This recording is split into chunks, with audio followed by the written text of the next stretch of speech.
أعوذ بالله من الشيطان الرجيم. بسم الله الرحمن الرحيم. ومن أحسن قولا ممن دعا إلى الله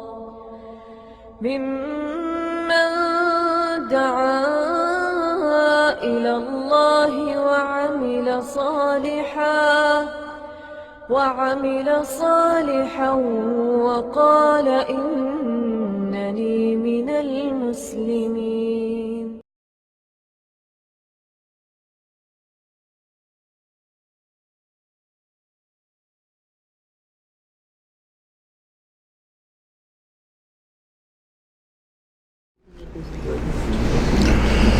إن الحمد لله نحمده ونستعينه ونستغفره ونعوذ بالله من شرور أنفسنا ومن سيئات أعمالنا من يهده الله فلا مضل له ومن يضلل فلا هادي له وأشهد أن لا إله إلا الله وحده لا شريك له وأشهد أن محمدا عبده ورسوله.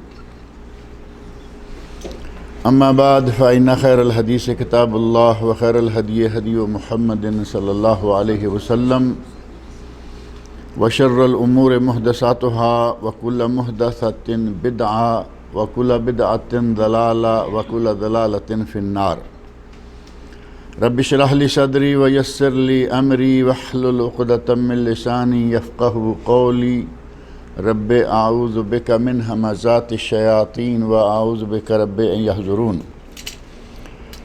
اعوذ باللہ السمیع العلیم من الشیطان الرجیم. قل انما انا منذر وما من الہ الا اللہ الواحد القہار رب السماوات والارض وما بینہما العزیز الغفار. قل هو نبأ عظیم انتم عنہ معرضون ما كان لي من علم بالملأ الأعلى إذ يختصمون إن يوحى إلي إلا أنما أنا نذير مبين. إذ قال ربك للملائكة إني خالق بشرا من طين. سورہ صاد کی یہ آخر سے چند آیات ہیں اور ان آیات کے بعد چند ایک آیات باقی ہیں. یہاں اللہ رب العزت نے نبی اکرم صلی اللہ علیہ وسلم کو حکم دیا ہے کہ آپ یہ بات دوسرے لوگوں سے کہہ دیجئے. گزشتہ درس میں آپ کے علم میں ہے کہ پیر و مرشد کا معاملہ یا پیروں اور مریدوں کا معاملہ، قائدین اور عوام کا معاملہ، اس موضوع پر تفصیل سے بات ہوئی کہ قیامت کے دن جہنم کے دروازے پر جا کر بھی یہ لوگ لڑیں گے، کہیں گے کہ تم نے ہمیں گمراہ کیا اس لیے ہم گمراہ ہوئے، اور وہ کہیں گے کہ ہم نے تمہیں کیا کہنا تھا، تم خود ہی گمراہی کے راستے کو اختیار کر کے، ہمارا کوئی تم پہ زور تو نہیں تھا. نبی اکرم صلی اللہ علیہ وسلم سے خطاب کرتے ہوئے اللہ تعالیٰ نے ارشاد فرمایا ہے قل انما انا منذر. کہہ دیجئے کہ میں تو صرف خبردار کرنے والا ہوں. نبی اکرم صلی اللہ علیہ وسلم کی جو ڈیوٹی تھی، جو آپ کا منصب تھا، جو ذمہ داری تھی، اس کی طرف توجہ دلاتے ہوئے فرمایا کہ آپ ان لوگوں سے کہہ دیجئے میں تو ایک خبردار کرنے والا ہوں، ڈرانے والا ہوں.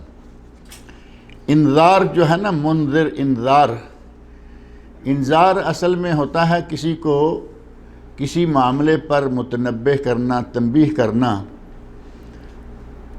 اور اسی سے یہاں نبی اکرم صلی اللہ علیہ وسلم کو کہا گیا کہ آپ کہہ دیجئے میں منذر ہوں، میں تو تمہیں متنبہ کرنے والا اور خبردار کرنے والا ہوں. وما من الہ الا اللہ الواحد القہار.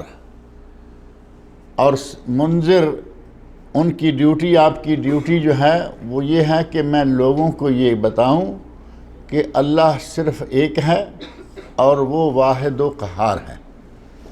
ما من الہ الا اللہ، اور اس اللہ کے سوا کوئی دوسرا معبود نہیں ہے۔ لا الہ الا اللہ کا جو مفہوم ہے وہ معروف ہے کہ اللہ کے سوا کوئی معبود نہیں، لیکن زیادہ صحیح ترجمہ یہ رہتا ہے کہ یہ کہا جائے کہ اللہ کے سوا کوئی معبود برحق نہیں۔ معبود تو بہت ہیں، گائے معبود ہے، سانپ معبود ہے، بندر معبود ہے، ہاتھی معبود ہے، یہ سارے معبودان ہیں نہیں ہیں، معبود باطلہ۔ ہمارے ہندوستان میں تو معبودوں کی گنتی کی گئی تو وہ ملینز میں نکلی، 100,000 نہیں، ملینز میں۔ تو یہ معبود تو ہیں لیکن وہ سارے معبودان باطلہ ہیں، باطل معبود ہیں۔ برحق معبود صرف ایک اللہ کی ذات ہے، لا الہ الا اللہ، اللہ کے سوا کوئی معبود برحق نہیں ہے۔ معبود باطلہ بہت ہیں، اگر صرف اتنا چھوڑ دیں کہ اللہ کے سوا کوئی معبود نہیں تو پھر یہ بات نہیں بنتی۔ لہذا یہ کہیں کہ اللہ کے سوا کوئی معبود برحق نہیں، چاہے دنیا میں سے کس کس کی عبادت کیوں نہ ہو رہی ہو، اگر اس کا صحیح طور پر کوئی حقدار ہے تو وہ صرف اللہ تعالیٰ ہے۔ نبی اکرم صلی اللہ علیہ وسلم نے فرمایا کہ مجھے اللہ رب العزت نے منذر بنایا ہے، وَمَا مِنْ إِلَٰهٍ إِلَّا اللَّهُ الْوَاحِدُ الْقَهَّارُ، اور اللہ واحد القہار کے علاوہ کوئی دوسرا معبود نہیں ہے، کوئی دوسرا معبود برحق نہیں، صرف وہی ہے جو واحد بھی ہے اور قہار بھی ہے۔ قہار کا معنی غالب، قہر کا لفظ تو معروف ہے نا، اگر کوئی آدمی ناراض ہو رہا ہو تو کہتے ہیں کہ تم کیوں اتنے زہر قہر ہو رہے، یعنی جو غالب بھی ہے، غصہ نکال بھی سکتا ہے، اس میں اتنی طاقت و قوت ہے کہ وہ اگر کسی پہ غصہ اتارے تو اسے روکنے والا کوئی نہ ہو۔ اور یہ صفت اللہ رب العزت میں بقدر اتم پائی جاتی ہے کہ اسے کوئی روکنے والا نہیں، اس کے کوئی مقابلے کا نہیں، کسی بھی اعتبار سے اللہ کچھ کرنا چاہے اسے کوئی روک نہیں سکتا، اور اللہ کچھ نہ کرنا چاہے تو اسے کوئی مجبور نہیں کر سکتا۔ ہمارے یہاں اللہ رب العزت کے اسماء حسنہ میں سے 2-4 اسماء حسنہ ہم نے بڑے پکائے ہوئے ہیں۔ اللہ غفور رحیم ہے، اللہ غفور رحیم ہے، اللہ رحمان ہے، کریم ہے، عفو ہے، اس میں کوئی شک نہیں کہ یہ ساری صفات اللہ تعالیٰ کی ہیں۔ اور یہ صفات ہم عموماً یاد کب کرتے ہیں؟ مجموعی طور پر عام کہیں کہ ہمیں یہ صفات یاد رہتی ہیں، ہمیں معلوم ہوتا ہے کہ یہ اللہ کی صفات ہیں اور اللہ واقعی ان صفات سے متصف ہیں، عام حالت میں نہیں۔ غلطی کریں گے اور کسی کے ٹوکنے پر اس غلطی کو تسلیم بھی نہیں کر رہے، بلکہ الٹا حجت بازی، اللہ رحیم ہے، کریم ہے، اللہ غفور ہے، تم لوگ اور ایسے اور ویسے۔ انہیں یہ چاہیے کہ وہ جہاں اللہ کے رحیم و رحمان ہونے کا، کریم غفور و غفار ہونے کا ڈنڈورا پیٹتے رہتے ہیں، اور اس میں کوئی شک نہیں کہ وہ ہے، وہ ساتھ یہ بھی ذہن میں رکھا کریں کہ اللہ جبار اور قہار بھی ہے۔ یہ دونوں صفات اللہ کی ہیں یا نہیں؟ اسماء حسنہ میں یہ دونوں نام بھی ہیں، الجبار اور القہار۔ یہ القہار صفت آ گئی۔ اللہ غالب ہے، اللہ زبردست ہے، وہ کسی سے انتقام لینا چاہے سامنے کوئی کھڑا نہیں ہو سکتا، کسی کو کوئی سزا دینا چاہے اس کی سزا کو کوئی ٹالنے والا نہیں ہے۔ یہاں دنیا میں تو کوئی بھی کسی کی سزا کو بھی ٹالنے کے لیے کھڑا ہو جاتا ہے۔ مجرم جرم کرتا ہے، کوئی نہ کوئی سامنے آ جاتا ہے، نہیں میں سنبھال لوں گا، تم نے جو بھی کر لیا ہے تم ذرا تھوڑا پیچھے ہو جاؤ، کچھ کہیں گے 4 دن ادھر ادھر ہو جاؤ، میں سنبھال لوں گا۔ یہاں سنبھالنے والے مل سکتے ہیں، لیکن جب اللہ کسی کو پکڑنا چاہے اس وقت کوئی کسی کو نہیں سنبھال پائے گا۔ وہ ہر اعتبار سے تمام تر قدرتوں کا مالک ہے اور غالب ہے۔ رب السماوات والارض، اور اسی اللہ واحد قہار کے اختیارات، اس کی قوتیں، اس کی طاقتیں اس طرح ہیں کہ وہ رب السماوات والارض بھی ہے، آسمانوں کا اور زمین کا رب وہ ہے، آسمانوں کا زمین کا بنانے والا اور چلانے والا وہ ہے، آسمان و زمین میں جو کچھ ہے ان سب کا پالنے والا، پرورش کرنے والا وہ ہے۔ رب کا معنی پروردگار کیا جاتا ہے نا عموماً۔ پروردگار کا مفہوم کیا ہے؟ پروردگار کا مفہوم یہ ہے کہ وہ بنانے والا بھی ہے، وہ چلانے والا بھی ہے، اور ہر چیز جو اس نے بنائی ہے اس کی تمام تر ضروریات پوری کرنے والا بھی وہ ہے۔ یہ ہے رب۔ اللہ رب السماوات والارض ہے۔ اب آسمان زمین تو کچھ نہیں کھاتا نا۔ آسمانوں اور زمینوں میں جتنی بھی مخلوقات ہیں، جتنی بھی جاندار چیزیں ہیں، ان سب کی روزی روٹی کا، ان کے رزق کا اللہ رب العزت خود مسئول ہے، ذمہ دار ہے، وہ سب کو مہیا کر رہا ہے۔ یہ معنی ہوگا رب السماوات والارض کا کہ اللہ آسمانوں کا، زمینوں کا رب ہے، ان کو مکمل طور پر چلانے والا، جتنی چیزیں ان میں موجود ہیں ان سب کا انتظام و انصرام اس کے ہاتھ میں۔ وہ اتنی قدرتوں کا مالک ہے کہ زمین و آسمان کی تمام مخلوقات کا مالک، ان کا بنانے والا اور ان کا چلانے والا ہے۔ اور صرف زمین و آسمان کے اندر کی چیزیں ہی نہیں بلکہ وما بینہما، زمین و آسمان کے درمیان جو کچھ ہے۔ اب زمین و آسمان کے درمیان خلاؤں میں، فضاؤں میں جو چیزیں پائی جاتی ہیں، اللہ رب العزت ان کا بھی رب ہے، ان کا بھی پالنے والا ہے۔ العزیز الغفار، وہ عزیز ہے، غالب ہے۔ عزیز کا معنی پیارا بھی کیا ہوتا ہے نا؟ ہمارے یہاں اردو میں عزیز پیارا کے معنی میں آتا ہے کہ میرا بڑا عزیز دوست ہے، یعنی میرا بڑا پیارا دوست۔ اصل میں عزیز کا معنی ہے غالب۔ وہ غالب بھی ہے اور غفار بھی ہے۔ غفور کا معنی بخشنے والا، غفور کا معنی بھی بخشنے والا ہے، اور غفار جو ہے یہ مبالغہ کا صیغہ ہے، بہت ہی زیادہ بخشنے والا۔ اللہ تعالیٰ غفور بھی ہے، غفار بھی ہے، اور وہ عزیز بھی ہے، قہار بھی ہے، اور جبار بھی ہے، ستار، بلکہ صحیح تر لفظ ہے ستیر۔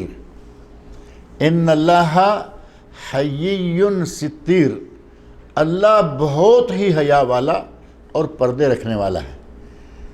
ستار کا لفظ تو بہت معروف ہے نا، ہمارے یہاں عبدالستار نام بھی بہت ہوتا ہے۔ جس حدیث میں یہ لفظ ستار آیا ہے اس حدیث پر اہل علم نے کلام کیا ہے۔ سنن ترمذی، اللہ رب العزت کے 99 نام صحیح بخاری میں موجود ہیں، سنن ترمذی میں موجود ہیں۔ صحیح بخاری میں ناموں کی گنتی ہے، نام نہیں ہے۔ 1 سے لے کے 99 تک نام نہیں، گنتی ہے۔ ان للہ 99 اسما 100 الا واحدہ، یہاں تک اور بات ختم۔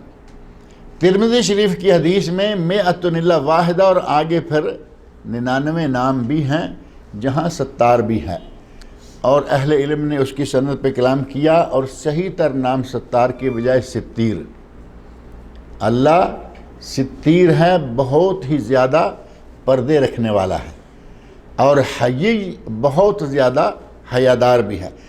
اللہ نے اپنی چند ایک صفات یہاں ذکر فرمائی کہ وہ زمین و آسمانوں کا رب ہے، جو کچھ زمین و آسمانوں کے مابین ہے ان سب کا بھی رب ہے، اور عزیز و غالب ہے، غفار، بہت ہی زیادہ بخشنے والا۔ بخشنے والا بھی ہمارے لیے تو کافی تھا، جو ہمیں بخش دے وہ بھی تو کافی ہے نا، لیکن اللہ بہت ہی زیادہ بخشنے والا۔ کچھ ہمارے کرتوت ایسے ہوتے ہیں کہ اگر کہیں ہمیں آپس میں ایک دوسرے کا حساب لینا پڑے، ہم کبھی بھی معاف کرنے کو تیار نہ ہوں۔ بعض دفعہ ایسا ہوتا ہے نا، کسی نے کوئی ایسا کام دکھا دیا تو آدمی کے دل میں آتا ہے کہ مجھے کچھ بھی کرنا پڑے میں اس سے انتقام لوں گا، کچھ بھی کرنا پڑے میں حساب لوں گا۔ اب یہ معاملہ ہے ہماری فطرت کا، ہماری طبیعت کا اور ہماری طاقت کا۔ ہو سکتا ہے ساری عمر انتقام لینے کی نوبت ہی نہ آئے، نہ وہ اس مقام پر پہنچے کہ انتقام لے سکے۔ اللہ رب العزت تمام تر طاقتوں کا مالک ہے، جب چاہے انتقام لے سکتا ہے اور جب چاہے وہ پکڑ سکتا ہے۔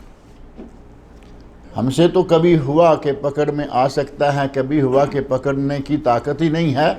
اللہ کی پکڑ سے تو کوئی باہر نہیں ہے نا۔ اللہ رب العزت کی پکڑ بھی بہت سخت ہے، ان بطش ربک لشدید، اللہ کی پکڑ بہت ہی سخت ہے، اس کی پکڑ سے کوئی آدمی نکل بھی نہیں سکتا۔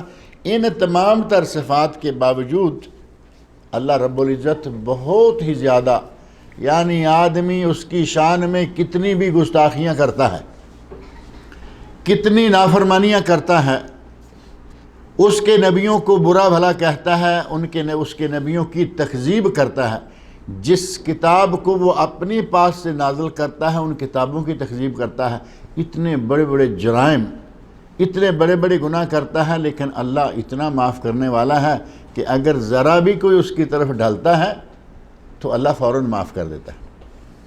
ہم تو مائل بے کرم ہیں، کوئی سائل ہی نہیں، راہ دکھلائیں کہیں کسے، کوئی راہ روے منزل ہی نہیں۔ ہمارے شاعر آئے ہوئے ہیں، پتہ نہیں الفاظ کا وزن کیا ہے۔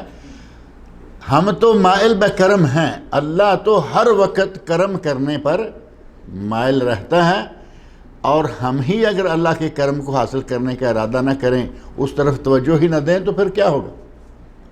اللہ غفار ہے، بہت ہی زیادہ معاف کرنے والا ہے۔ چاہے کوئی کتنے بڑے بڑے گناہ کر کے بھی اللہ کی طرف ذرا سا ڈھل جائے، مائل ہو جائے، وہ مائل بے کرم ہے پہلے سے۔ آپ کو اس کا اندازہ اس واقعہ سے، بنی اسرائیل کے اس آدمی کے واقعہ سے ہو سکتا ہے جس نے 99 قتل کر دیے۔ آپ اندازہ کریں کہ کسی معاشرے میں پتہ چلے نا کہ یہ آدمی قاتل ہے، کسی وجہ سے بچ چکا ہے، لیکن ساری عمر اس پہ یہ لفظ ایسے چشمہ رہے گا، لوگ اس سے اتنا پرہیز میں رہیں گے کہ یہ قاتل ہے، اس کے ہاتھ خون سے رنگے ہوئے ہیں۔ ایک آدمی کا قتل کرنے والے کو اتنا لیا جاتا ہے، اور ایک آدمی جو 99 قتل کر کے اللہ کی طرف مائل ہوا، تو اللہ اس کی طرف مائل ہوا یا نہیں ہوا؟ واقعہ آپ کے سامنے ہے۔ 99 قتل کر کے بھی چھوڑا نہیں، 99 قتل کر کے بھی چھوڑ نہیں دیا۔ صوفی صاحب کے پاس گیا اور کہا کہ کیا میرے لیے توبہ ہے؟ صوفی صاحب پتہ نہیں کس دھنکی میں تھے، کہا کہ ہاں 100 چوہے کھا کے اب یہ حج کو چلا ہے، 99 قتل کر لی اور اب توبہ کرنے جا رہے۔ اس کا ہاتھ بیٹھا ہوا تھا، اس نے تلوار نکالی اور اڑا دیا اس کو بھی، 100 پورے کر لی۔ لیکن چونکہ دل میں اللہ کی طرف رجوع ہو چکا تھا، دل اللہ کی طرف مائل ہو چکا تھا، آگے نکلا، دوسری جگہ گیا کہ میں کسی اور آدمی سے، مناسب آدمی سے پوچھتا۔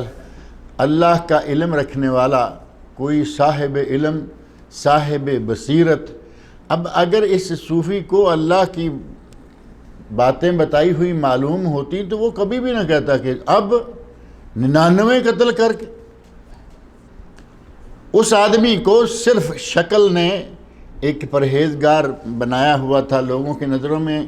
بعض لوگ شکلاً، اور یقیناً ہے بھی، ایک آدمی کا دعویٰ نہیں ہے کہ میں عالم ہوں لیکن وہ دیندار ہے، باشرع ہے، الحمدللہ بہت بڑی بات ہے۔ دیندار بھی نہ ہو، اہل علم بھی نہ ہو تو پھر وہ کیا ہوا؟ وہ تو ظاہر ہے کہ آپ سمجھتے ہیں اولئک کالانعام۔ اللہ نے ان کے بارے میں فرمایا کہ یہ تو ڈھور ڈنگروں جانوروں کی طرح ہیں، بل ہم اضل، بلکہ یہ جانوروں سے بھی بدترین ہیں انسان ہو کر۔ لیکن اگر آدمی دیندار ہے، باشرع، باشرع کا لفظ تو معروف ہے یہ نہیں؟ عموماً جہاں تک میں سنتا ہوں باشرع اس کو کہتے ہیں جس نے داڑھی رکھی ہوئی ہو، حالانکہ صرف داڑھی رکھنے سے آدمی باشرع نہیں ہو جاتا، داڑھی تو سکھوں کے بھی ہے۔ باشرع سے مراد یہ ہے کہ وہ آدمی شریعت کے احکام ماننے والا ہو، عالم نہیں، مفتی نہیں، مفسر نہیں، محدث نہیں، لیکن اسے جو اسلام کی تعلیمات معلوم ہے ان پہ عمل کرنے والا۔ باشرع، متشرع، یہ الفاظ پورے دین پر چلنے والے، دین پر عمل کرنے والے کے لیے ہونے چاہیے. صرف داڑھی رکھ لینا کافی نہیں. اور داڑھیاں تو آج کل پھر اتنے ڈیزائن آ گئے، اللہ تعالیٰ معاف کرے. داڑھی کی توہین اور داڑھی کی گستاخی، سنت رسول کی گستاخی کا وہ رنگ آ گیا ہے. یہاں سے اوپر نیچے ایسے لگتا ہے جیسے کن پٹ سے لے کے ٹھوڑی تک کوئی سیڑھی بنی ہوئی ہے. یہ داڑھیوں کے ساتھ مذاق اڑانے والی بات. اگر دینداری کے طور پر واقعتاً اللہ کے احکام کے مطابق، سنت رسول کے مطابق وہ داڑھی رکھتا ہے تو یہ بہت بڑا عمل ہے. اللہ تعالیٰ جن کی داڑیاں نہیں ہیں ان کو رکھنے کی توفیق عطا فرمائے. باشرہ آدمی اور ساتھ ہی وہ صاحب علم بھی ہو، یہ اللہ رب العزت کی بہت بڑی عنایت ہے. ایسے باشرہ صاحب علم، صاحب بصیرت انسان سے پوچھا کہ کیا میرے حل لی من توبہ، کیا میرے لیے توبہ ہے؟ تو اس آدمی نے اللہ کی طرف سے حاصل شدہ علم کے مطابق کہا کہ توبہ کے دروازے ہمیشہ کھلے ہیں. جب تک قیامت نہیں آ جائے گی توبہ کے دروازے کھلے ہیں، ہر کسی کے لیے کھلے ہیں، تم نہیں کوئی بھی ہو. موت آنے تک، ما لم یغرغر، جب تک کہ بندے کے گلے سے وہ غرغرانا شروع ہو جائے اس کے لیے توبہ کا دروازہ کھلا ہے. اور مجموعی طور پر بری نوع انسان کے لیے قیامت تک توبہ کا دروازہ کھلا ہے. اللہ رب العزت اس آدمی کی طرف مائل ہو گیا. آگے کا جو واقعہ ہے اس میں دیکھو، زمین تک کو حکم دیا کہ تو سکڑ جا. زمین کو حکم دیا کہ تو سکڑ جا. جس اہل صلاح لوگوں کے قریے کی طرف یہ آدمی جا رہا ہے، جس گاؤں کی طرف جا رہا ہے اس کا فاصلہ کم رہ جائے، اور ظالموں کے جس گاؤں سے نکل کے آئے ہیں اس کا فاصلہ لمبا ہو جائے. اللہ رب العزت جب کرم کرنے پہ آتا ہے تو دیکھو اس آدمی نے 100 قتل مکمل کر لیا ہے، لیکن اللہ کی طرف میلان دل میں آ گیا، توبہ کی نیت ہو گئی. اللہ رب العزت فوراً مائل ہوا. اتنا مائل ہوا کہ صرف توبہ قبول کرنے کی حد تک نہیں بلکہ اس کی مغفرت کے لیے راستہ بنایا.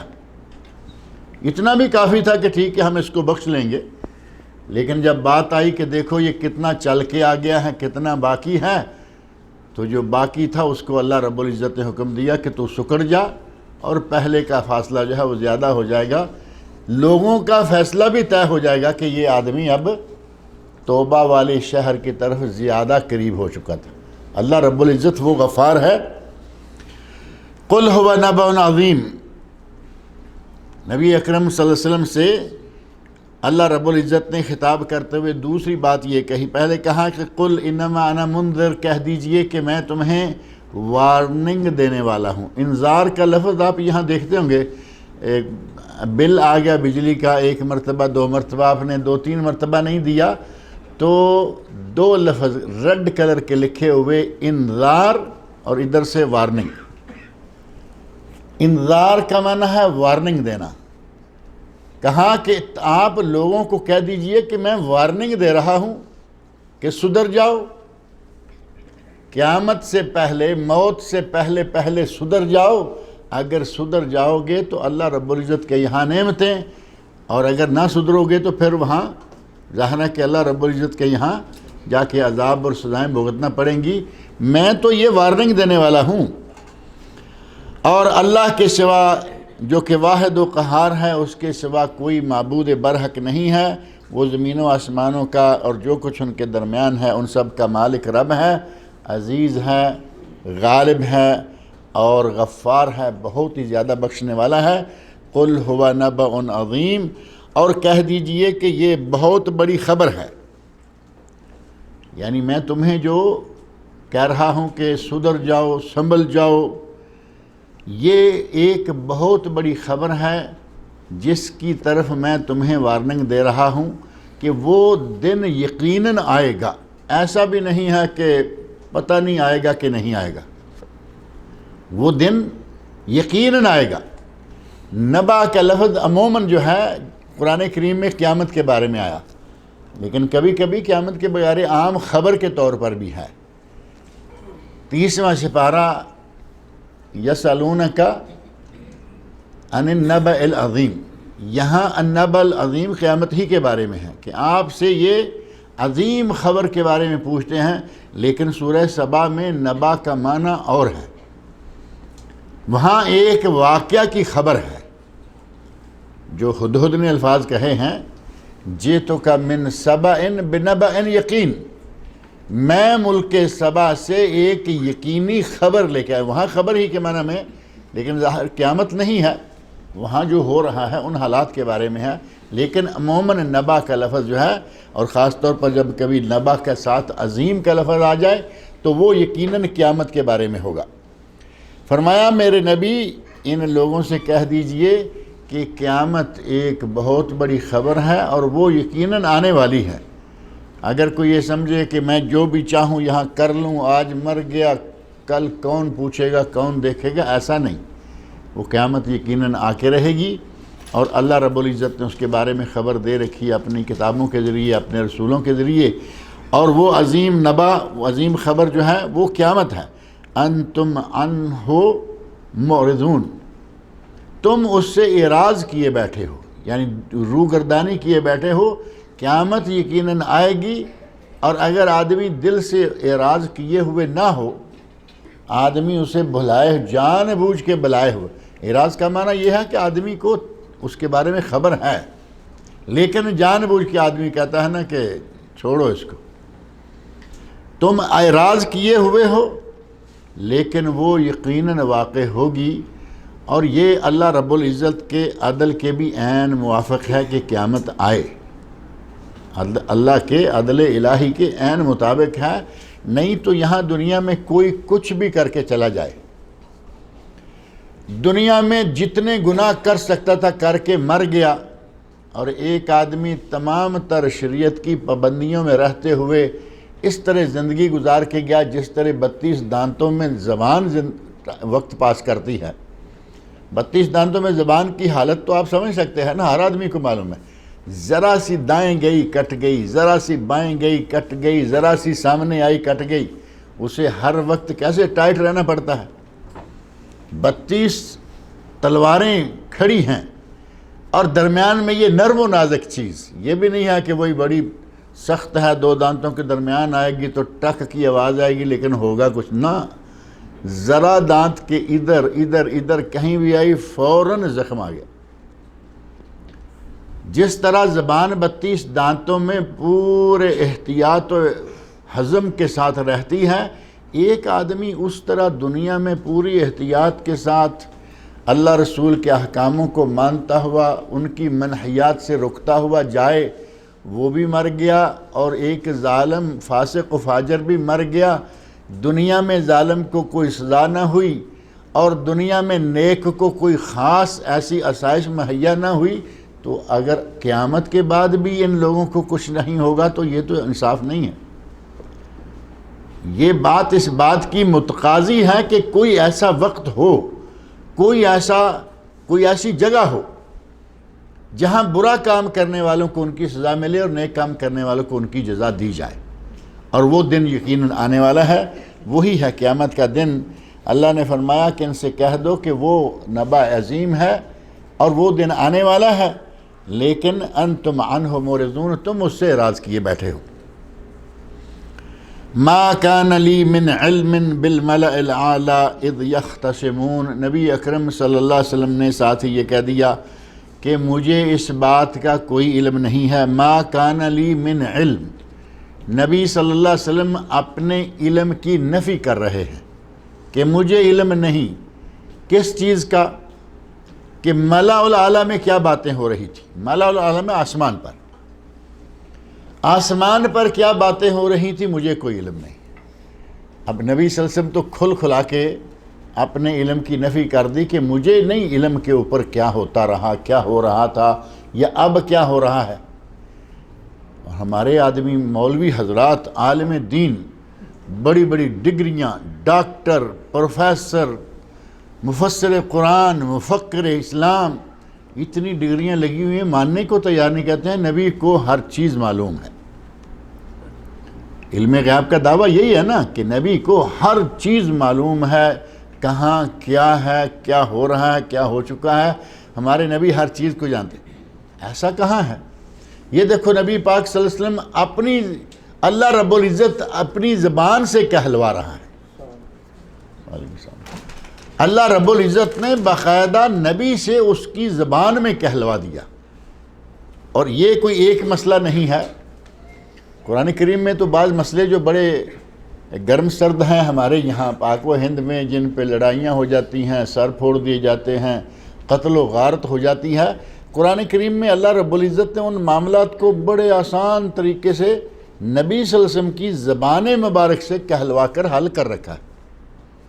یہاں کہا کہہ دو کہ یہ ایک عظیم خبر ہے اور تم اس سے اعراض کرنے والے ہو، اور ساتھ ہی یہ بھی کہہ دو ما کان لی من علم، مجھے اس بات کا علم نہیں ہے، بالملأ الاعلی اذ یختصمون، جب آسمانوں پر تکرار ہو رہی تھی، بحث ہو رہی تھی، بات چل رہی تھی، وہ کیا بات چل رہی تھی مجھے کوئی علم نہیں۔ اور نور بشر کا مسئلہ بھی اللہ نے اسی طرح حل کیا۔ قرآن کریم میں نبی صلی اللہ علیہ وسلم کو حکم دیا قل، اے میرے نبی آپ کہہ دیجئے انما انا بشر مثلکم، اے میرے نبی ان لوگوں سے کہہ دیجئے کہ میں تمہاری طرح کا بشر ہوں۔ اب نبی کہہ دیں، اللہ کے حکم سے کہہ دیں کہ میں بشر ہوں، اور مولوی کہے کہ نہیں آپ بشر نہیں، تو کیا کیا جائے گا؟ مولوی کی مانیں گے یا قرآن کی مانیں گے؟ مولوی کی مانیں گے یا نبی صلی اللہ علیہ وسلم کی زبان مبارک سے نکلے ہوئے کلمات، اور وہ بھی کلمات الہی، کلام الہی میں آ گیا کہ اے میرے نبی کہہ دیجئے قل انما انا بشر مثلکم، اور پھر صرف قل انما انا بشر تک بات نہیں چھوڑی گئی۔ ہوتا تو شاید ہوتا کہ بھئی بشر میں بھی کئی قسمیں ہیں، ان میں سے کچھ اقسام ایسی بھی ہو سکتی ہیں جن کا سایہ نہیں تھا، جن کا یہ نہیں تھا، جن کا وہ۔ اللہ رب العزت نے مکمل مسئلے کو باریکی کے ساتھ آخری حد تک پہنچا دیا، قل انما انا بشر مثلکم، جس طرح کہ تم بشر ہو میں بھی اسی طرح کا بشر ہوں، جو تمہاری ضروریات ہیں وہی میری ضروریات ہیں۔ نبی صلی اللہ علیہ وسلم کھانا کھاتے تھے، پانی پیتے تھے، بال بچے تھے، ماں باپ تھے، ساری چیزیں تھیں یا نہیں؟ تو گویا کہ اللہ رب العزت نے مکمل طور پر نبی صلی اللہ علیہ وسلم کی زبان مبارک سے اس مسئلے کو حل کر دیا کہ ان کو کہہ دیجئے کہ میں بشر ہوں تمہاری طرح کا۔ نہیں مانتے۔ نبی صلی اللہ علیہ وسلم قرآن کریم میں اللہ کے حکم سے کہہ رہے ہیں کہ مجھے علم نہیں ہے کہ وہاں کیا ہو رہا ہے یا کیا ہوتا رہا ہے، نہیں مانتے، کہیں گے نہیں ہے ہمارے نبی عالم غیب ہے۔ اور میں کہا کرتا ہوں کہ ہمارے نبی عالم غیب تو شاید ہمیں بھی ماننے میں کوئی اتنا مشقت نہ کرنی پڑے، تمہارا تو ہر شخص ہی عالم غیب لگتا ہے۔ جو آدمی گندا اور ننگا ہو، کپڑے اتار کے کسی چوک میں بیٹھ جائے اور اپنے آپ کو وہ ولی اور پیر مشہور کر دے، وہ کہتے ہیں جی سرکار ہمارے دلوں کی بھی جانتے۔ کئی اتنے عقیدت مند ہیں کہتے ہیں کہ ہمیں سرکار سے کچھ مانگنے کی ضرورت نہیں پڑتی، انہیں ہماری بات کا، ہماری حاجت کا پتہ ہوتا ہے، ہم تو زیارت کے لیے جاتے ہیں، ہماری حاجتیں انہیں معلوم ہوتی ہیں۔ عقیدت کی انتہا بلکہ اندھی عقیدت، اندھی عقیدت کہ اپنے جیسے انسان کو وہ درجہ دے دیا، بلکہ اپنے جیسا بھی میں تو نہیں مانتا، ہم تو کپڑا پہنتے ہیں الحمدللہ، دھلا ہوا پہن لیتے ہیں، وہ تو دھلے ہوئے کپڑے سے بھی محروم ہے۔ اور کچھ ہیں وہ چھوٹا موٹا کپڑا پہنے ہوئے ہوتے ہیں، کچھ آج کل تو نئے پیر آ گئے الف ننگے، الف ننگے، الف میں نہ زیر ہوتی ہے، نہ زبر، نہ پیش، نہ شد، نہ مد، عام مشہور ہے نا الف ننگا، یعنی جیسے الف پہ کوئی چیز نہیں ہے، اسی طرح مادر زاد جیسے دنیا میں ماں کے پیٹ سے ننگا آیا تھا، اسی طرح کا ننگا آدمی بیٹھا ہوا ہو، مرد بھی آ رہے ہیں، عورتیں، شرم نہیں آ رہی اس آدمی کو، اور لوگوں نے اس کو پیر بنا رکھا ہے۔ وہ ان کی دلوں کی بھی جانتا ہے، ان کی حاجتیں بھی وہ سمجھتا ہے، وہ ان کی حاجتیں پوری بھی کرتا رہتا ہے۔ جس ذات نے ساری حاجتیں پوری کرنا شروع کر رکھی ہیں اسے ماننے کو تیار نہیں، اور جس کے ہاتھ میں کچھ نہیں، اپنے لیے سوٹ نہیں، کپڑا نہیں، اس کو انہوں نے کہاں تک بٹھا رکھا ہے۔ ان مسائل کو اگر قرآن کریم میں آپ تھوڑا غور کر کے ان مسائل کو حل کریں، یقین جانیں کہ بہت آسان ہے۔ قرآن کریم نے ہمارے معاشرے میں، خاص طور پر ہمارا معاشرہ، ہمارے معاشرے سے مراد سعودی عرب نہیں، ہمارا معاشرہ ہے پاکستان انڈیا کا معاشرہ۔ پاکستان، انڈیا، بنگلہ دیش، نیپال، بھوٹان، برما، یہ ایک ہی علاقہ ہے سارا۔ سب کانٹیننٹ جو ہے ایک ہی علاقہ ہے بر صغیر۔ اس علاقے میں جو آج مسائل بڑے گرما گرم رہتے ہیں، موقع بموقع وہ جنگ کی آگ بھڑکتی رہتی ہے، کبھی کسی مسجد میں، کبھی کسی شہر میں، وہ مسائل اللہ رب العزت نے قرآن کریم میں بڑے آرام سے سادہ سے بیان کر رکھے، کوئی لمبی چوڑی بھاگ دوڑ کی ضرورت بھی نہیں ہے۔ قل انما انا بشر مثلک، اور یہ نبی صلی اللہ علیہ وسلم فرما رہے ہیں۔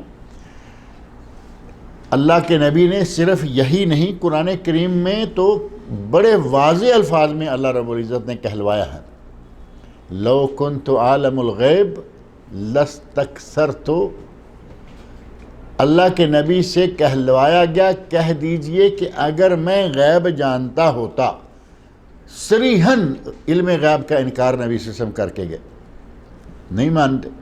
نہیں مانتے آپ کی مرضی۔ اللہ رب العزت نے تو نبی صلی اللہ علیہ وسلم سے کہلوا دیا ہے، ما کان لی من علم بالملأ الاعلی اذ یختصمون، اور یہ بحث و تکرار یا یہ خصام ملأ الاعلی میں کس بارے میں ہو رہا تھا؟ نبی صلی اللہ علیہ وسلم نے جو کہا کہ مجھے تو معلوم نہیں کہ وہ کیا ہو رہا تھا، کب ہو رہا تھا۔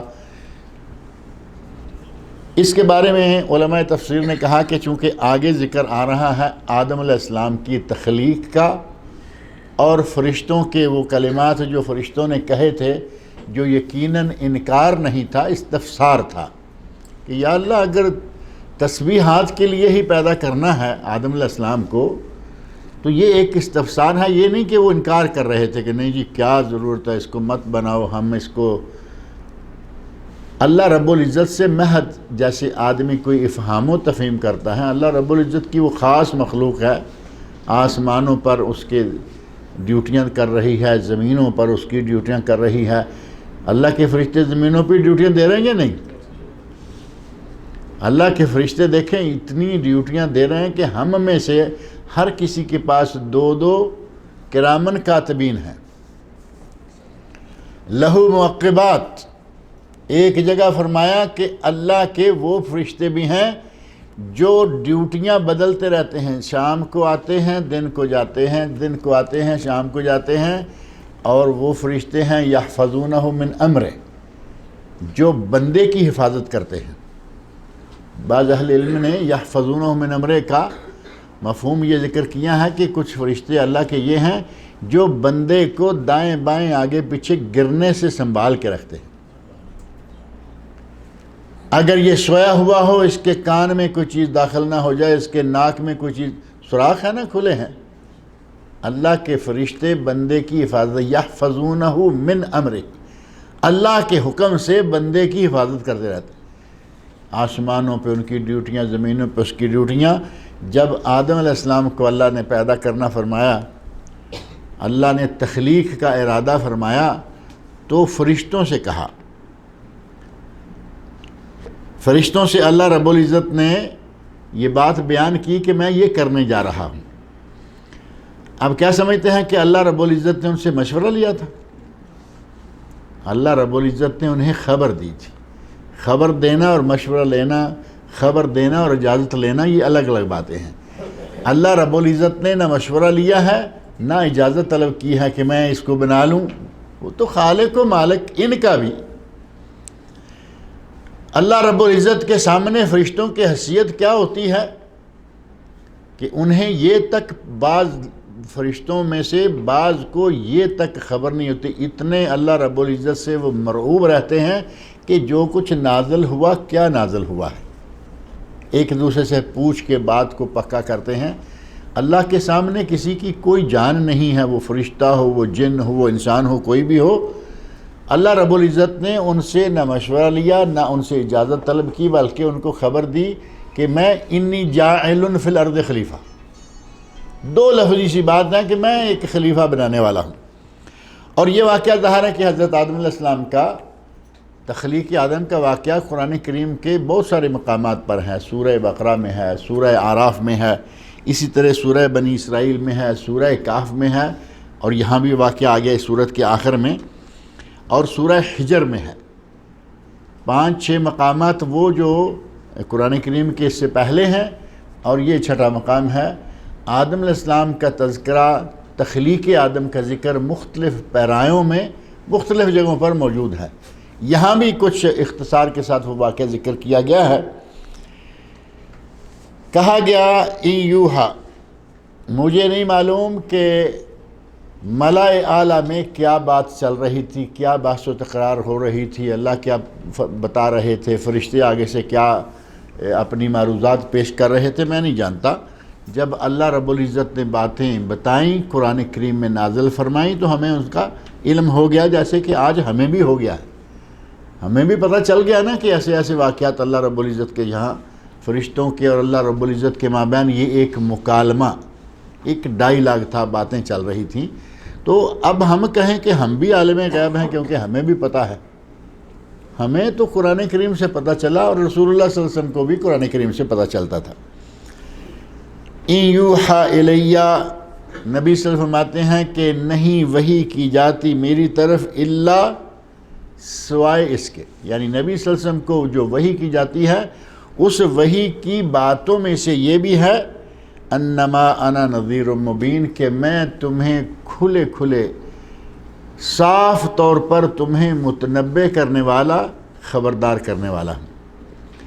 اب نذیر مبین، صاف طور پر کھلے کھلے تمہیں متنبع کرنے والا ہوں، اور وہ متنبع کرنے والی چیزیں کیا ہیں؟ نبی اکرم صلی اللہ علیہ وسلم نے ہمیں پورا نظام زندگی سکھلایا ہے یا نہیں؟ احادیث میں پورا نظام زندگی، آداب قضائے حاجت سے لے کر آدمی چارپائی سے سو کر اٹھتا ہے اور سارا دن گزار کر رات کو چارپائی پر دوبارہ سوتا ہے، اس پورے 24 گھنٹے کا پورا سسٹم اللہ رب العزت نے ہمیں نبی صلی اللہ علیہ وسلم کے ذریعے بتایا ہے۔ ہر قدم پر، ہر موقع پر کس وقت کیا کرنا ہے، تفصیلات موجود ہیں، اور ایک آدمی کی زندگی ولادت کے دن سے لے کر اس کی وفات تک کا سارا سسٹم موجود ہے یا نہیں؟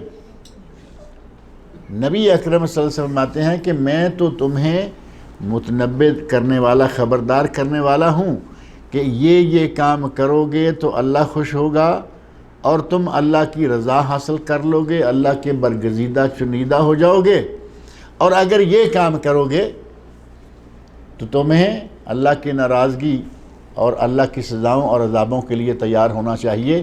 میں تو مجھ پر جو وحی نازل ہوتی ہے وہ ان امور کے بارے میں ہے کہ میں تمہیں یہ بتا دوں محرمات و معاصی کیا ہیں، کیا چیزیں حرام ہیں، کیا حلال ہیں، کیا گناہ ہیں، کیا ثواب ہیں، ان سب چیزوں کا فرائض اور واجبات کیا ہیں، سنن اور مستحبات کیا ہیں، میں تمہیں یہ ساری چیزیں بتاتے جا رہا ہوں۔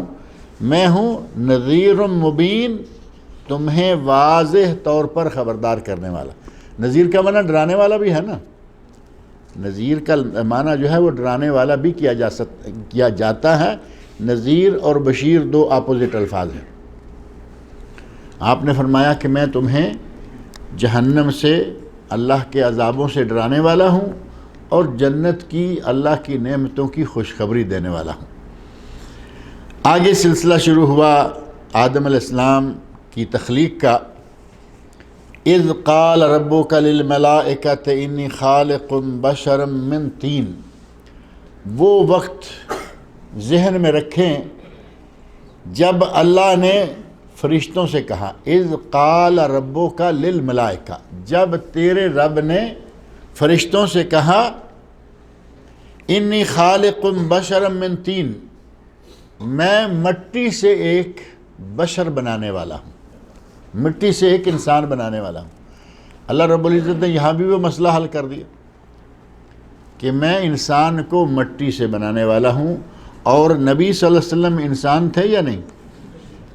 نبی صلی اللہ علیہ وسلم بھی انسان تھے، لہذا آپ کی تخلیق بھی مٹی سے ہی ہے، اور خود نبی صلی اللہ علیہ وسلم فرما کے گئے ہیں کلکم لآدم و آدم من تراب، تم سب کے سب آدم کی اولاد ہو اور آدم علیہ السلام مٹی سے تخلیق کیے گئے تھے۔ ان اکرمکم عند اللہ اتقاکم، تم میں سے اللہ کے نزدیک زیادہ عزت والا وہ ہے جو زیادہ تقوی والا ہے۔ تو یہاں بھی کلکم لآدم و آدم من تراب، خود نبی سے فرما کے گئے کہ تم سب، اب اگر کوئی یہ کہے کہ آپ نے صحابہ سے کہا تھا کہ تم سب ہو، تو کہا کہ میں نہیں اسے، یعنی سارے انسان جو ہیں وہ آدم علیہ السلام کی اولاد ہیں اور آدم علیہ السلام کی تخلیق مٹی سے ہوئی تھی۔ انی خالق بشر من طین، میں مٹی سے انسان بنانے، بشر بنانے جا رہا ہوں۔ انسان کو بشر کیوں کہا جاتا ہے؟ اس کی ایک وجہ یہ بھی لکھی ہوئی ہے کہ یہ بالکل واضح اور غیر ڈکی چھپی شکل والا ہوتا ہے۔ جانوروں کے برعکس انسان بشر ہیں کہ اس کے جسم پر جانوروں کی طرح بال نہیں کہ یہ ڈکا چھپا ہو، بلکہ کھلا ہے، واضح ہے۔ اب دیکھیں جانوروں کے بھیڑ، بکری، گائے، اونٹ جتنے بھی ہیں جانور بالوں سے لدے ہوئے ہیں۔ انسان کے جسم پہ بال بھی ہیں تو تھوڑے بہت ہیں، اور داڑھی اور سر کے بال ہیں تو وہ ایک زینت بھی ہیں، اور داڑھی کو تو زینت ہم ماننے کو تیار نہیں، باقی سب زینتیں ماننے کو تیار ہیں، داڑھی کو زینت ماننے کو تیار نہیں۔ پتہ نہیں یہ کیا مسئلہ ہے ہمارا، داڑھی پر اتنا زور چلتا ہے روزانہ بلا ناغہ جتنا بھی ہو سکتا ہے نا۔ ہماری یہ خواہش رہتی ہے کہ اللہ کرے کہ یہ نکلے ہی نہ اور ہمیں روزانہ بلیڈ چلانا ہی نہ پڑے۔ اب یہ تو اللہ رب العزت نے اگائی ہے، اس کو تو آپ روک نہیں سکیں گے، یہ تو روزانہ آئے گی، لیکن تھوڑے سے چہرے پہ ہیں، سر پہ ہیں، باقی جسم پہ بہت تھوڑے بہت بال یا روئی ٹائپ بال رہتے ہیں، لیکن جانوروں کا سارا جسم جو ہے وہ بالوں سے ڈھکا ہوا تھا۔ اس کے برعکس انسان اس طرح کھلا ہوا واضح ہے، اس لیے بھی انسان کو بشر کہا گیا۔ بشر اور بشرا اور بشارت بہت سارے الفاظ ہیں، اللہ نے انہیں انسانوں کو مٹی سے بنایا ہے۔ اللہ رب العزت نے فرشتوں کو خبر دی کہ میں مٹی سے ایک انسان بنانے جا رہا ہوں، فَإِذَا سَوَّيْتُهُ، جب میں اسے انسانی شکل میں ڈھال لوں، سویتہ یعنی جب میں اسے بنا لوں، جب میں اسے بنا لوں انسانی شکل میں اس کو ڈھال لوں، وَنَفَخْتُ فِيهِ مِن رُوحِي، اور اس میں اپنی روح پھونک لوں، فَقَعُوا لَهُ ساجدین، تو تم سارے کے سارے سجدے میں گر جانا، اس کو سجدہ کرنا۔ یہاں اللہ رب العزت نے بنی نوع انسان کو بہت ہی عزت سے نوازا ہے۔ انسانوں کو اللہ رب العزت نے، ہمارے پہلے بابا آدم علیہ السلام کو اللہ نے اپنے ہاتھوں سے بنایا۔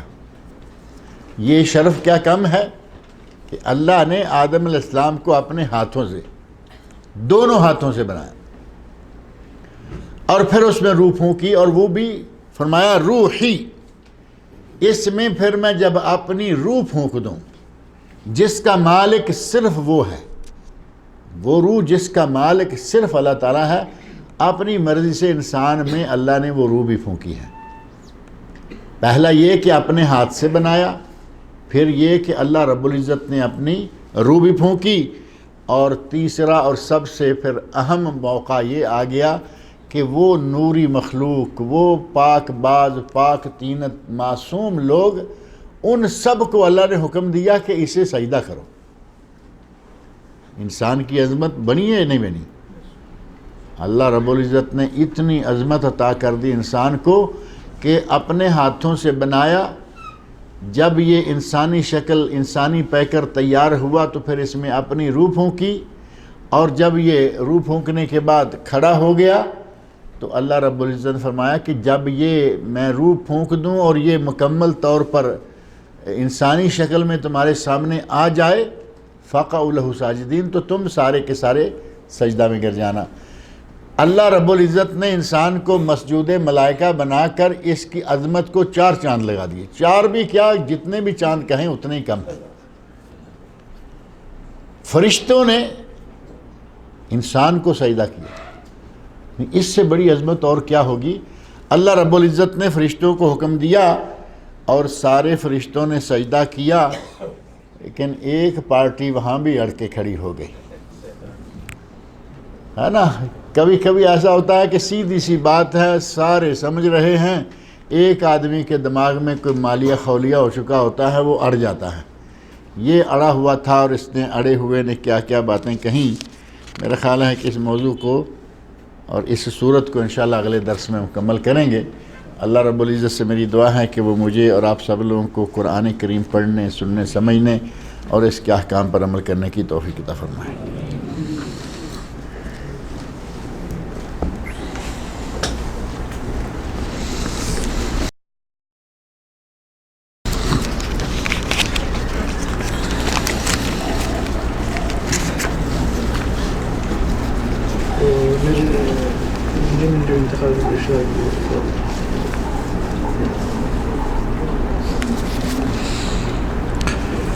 طاہر بھائی کہہ رہے ہیں کہ ہمارے ایک رشتہ دار کا انڈیا میں انتقال ہو گیا ہے، دعا کریں کہ اللہ رب العزت ان کی مغفرت فرمائے، اللہ تعالیٰ ان کی بشری کوتاہیوں کو معاف کرے، اللہ تعالیٰ ان کو جنت الفردوس میں اعلیٰ مقام عطا فرمائے۔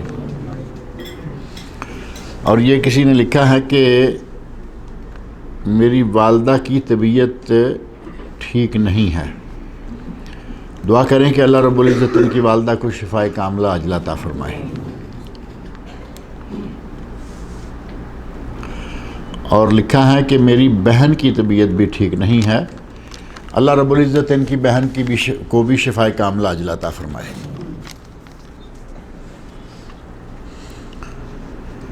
بعض لوگوں سے جب جمعہ کے عشاء کے بعد کے درس میں غیر حاضر رہنے کی وجہ دریافت کی تو انہوں نے بتایا کہ وہ نماز جمعہ کے بعد خطبہ کے ترجمہ میں آتے ہیں، اور چونکہ رات کے درس کا وقت فکس نہیں ہے اس لیے وہ اپنے ہفتہ واری بازار کا کام کر لیتے ہیں۔ چونکہ رات کے درس کا وقت فکس نہیں ہے، اگر عشاء کے فوری بعد 7:30 7:30 بجے درس ہو یا پھر 8:30 8:30 بجے درس ہو تو انہیں درس میں شامل ہونے میں اور دوسرے کام کرنے میں آسانی ہوگی۔